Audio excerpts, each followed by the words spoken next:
Shalom, selamat malam. Bapak Ibu yang terkasih, ketika saya masih kecil, saya ingat ada peribahasa yang berbunyi begini. Guru kencing berdiri, murid kencing berlari. Pada waktu saya kecil, saya juga bingung. Lah, kalau gurunya memang laki-laki, ya memang kalau buang air kecil ya pasti berdiri.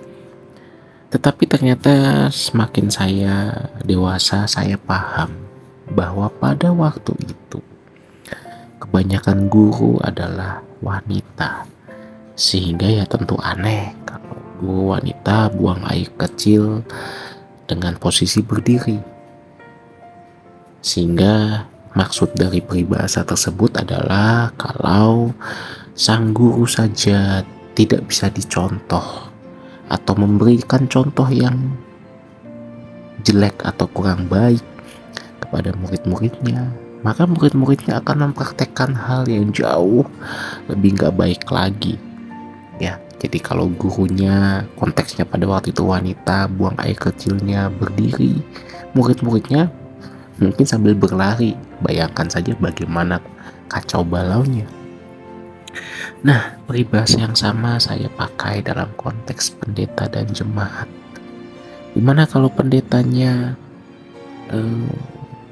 tadi ya buang air kecilnya berdiri, ya jemaatnya bakal berlari gitu loh ya.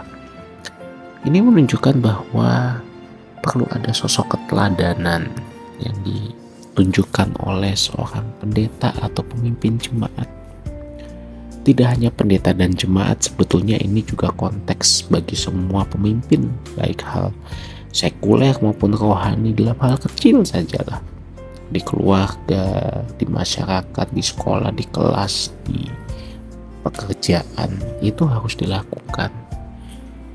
Nah, saya memperhatikan setelah saya mengamati sekian puluh tahun saya mengamati gereja, pendeta, jemaat.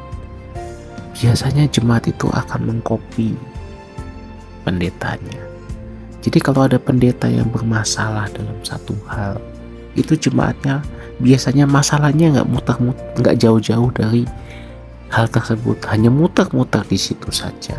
Contoh, pendeta yang tidak bisa dipercaya dalam hal uang, ya jemaatnya juga ujung-ujungnya begitu. Anggaran Natal dimakan, terlibat hutang sana sini, ya. Atau kalau pendetanya misalnya jatuh dalam hal persinahan, ya jemaatnya masalahnya muter-muternya di situlah.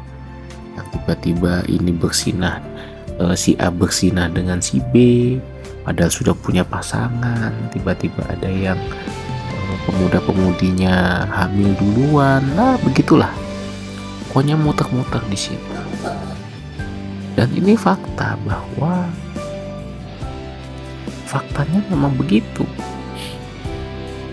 Makanya memang tidak mudah kalau seseorang mau menjadi pendeta, pemimpin jemaat. Harus ada keteladanan yang bisa diteladani oleh jemaat.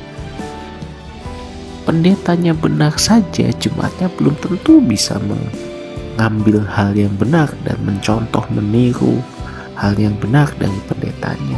Apalagi jika pendetanya juga melakukan hal yang salah, yang justru menjadi batu sandungan bagi orang lain. Bisa dibayangkan kalau pendetanya tidak berusaha untuk bertobat, ya jemaatnya apalagi. Bapak Ibu sekalian, saya tidak menyalahkan pendeta. Saya juga memahami betul hal tersebut. Makanya tanpa bermaksud apa-apa, mari kita introspeksi diri kita masing-masing. Apakah kita sudah memberikan contoh dan teladan yang baik kepada orang lain? Terlebih jika kita adalah pendeta, pemimpin jemaat, sudahkah kita memberikan contoh dan teladan yang baik?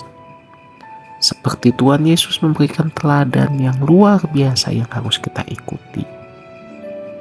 sehingga kita juga bisa meneladani dan orang lain juga bisa meneladani kita. Amin. Selamat malam, selamat merenungkan kebenaran ini, selamat beristirahat.